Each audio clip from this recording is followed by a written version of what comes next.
Assalamualaikum warahmatullahi wabarakatuh. Kembali lagi dengan saya Lutfi Ardelia Azari. Di video kali ini saya akan sedikit memaparkan materi yaitu mengenai menerapkan strategi pemasaran berkelanjutan. Yang pertama, saya akan menjelaskan mengenai pengertian strategi pemasaran berkelanjutan.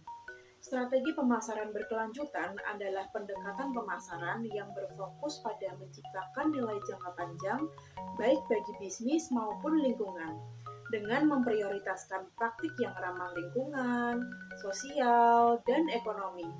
Pemasaran ini tidak harus mengejar keuntungan sosial, tetapi juga berupaya menjaga keseimbangan antara keberlanjutan bisnis dan kelestarian lingkungan serta kesejahteraan masyarakat. Selanjutnya, komponen utama dalam menerapkan strategi pemasaran berkelanjutan.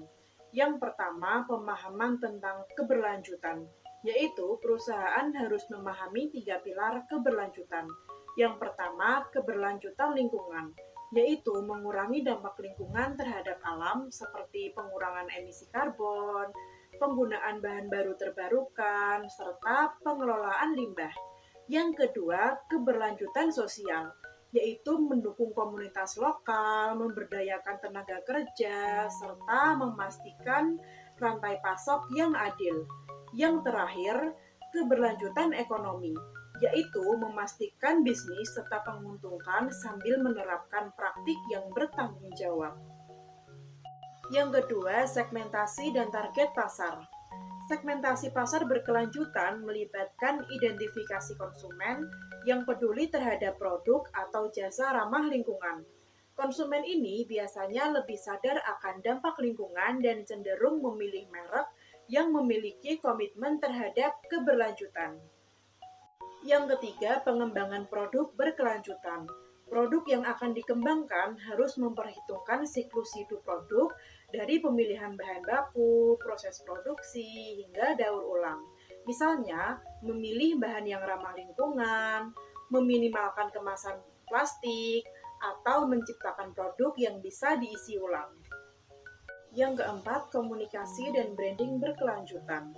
Penting bagi perusahaan untuk menyampaikan pesan berkelanjutan dengan transparansi. Pemasaran berkelanjutan menekankan edukasi pelanggan tentang bagaimana produk atau layanan tersebut membantu lingkungan dan masyarakat. Namun, perusahaan harus menghindari greenwashing atau mengklaim ramah lingkungan secara palsu, karena ini dapat merusak reputasi. Yang kelima, pengelolaan rantai pasok berkelanjutan.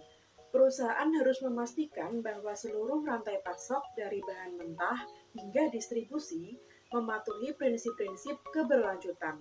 Misalnya, bekerja sama dengan pemasok yang menerapkan praktik ramah lingkungan dan etis. Yang keenam, keterlibatan pemangku kepentingan. Penting untuk melibatkan seluruh pemangku kepentingan dari karyawan, pemasok, pemerintah, dan masyarakat dalam menerapkan strategi keberlanjutan. Melalui kolaborasi, perusahaan dapat mencapai dampak yang lebih besar. Yang ketujuh, inovasi dan adaptasi. Keberlanjutan dalam pemasaran membutuhkan inovasi terus-menerus. Jadi, perusahaan harus terus mencari cara untuk meminimalkan dampak lingkungan, meningkatkan efisiensi energi, serta menciptakan produk yang lebih ramah lingkungan. Yang kedelapan, pengukuran dan pelaporan keberlanjutan. Penting bagi perusahaan untuk mengukur dampak keberlanjutannya dan melaporkannya secara berkala. Ini dapat berupa laporan tahunan tentang emisi karbon, peningkatan energi terbarukan, atau kontribusi terhadap kesejahteraan sosial. Selanjutnya, contoh penerapan. Contoh penerapannya ada dua. Yang pertama, Unilever, yaitu dengan inisiatif Sustainable Living Plan yang berupaya mengurangi jejak lingkungan mereka sambil meningkatkan kualitas hidup masyarakat. Yang kedua, Patagonia, yaitu dengan fokus pada produk pakaian outdoor dengan penggunaan bahan daur ulang serta kampanye untuk konservasi alam. Yang terakhir yaitu kesimpulan. Jadi, dengan menerapkan strategi pemasaran berkelanjutan, perusahaan dapat memperoleh manfaat jangka panjang seperti loyalitas konsumen yang lebih tinggi, peningkatan reputasi, serta kepatuhan terhadap regulasi lingkungan yang semakin ketat. Sekian sedikit paparan materi dari saya mengenai menerapkan strategi pemasaran berkelanjutan. Semoga dapat bermanfaat. Wassalamualaikum warahmatullahi wabarakatuh.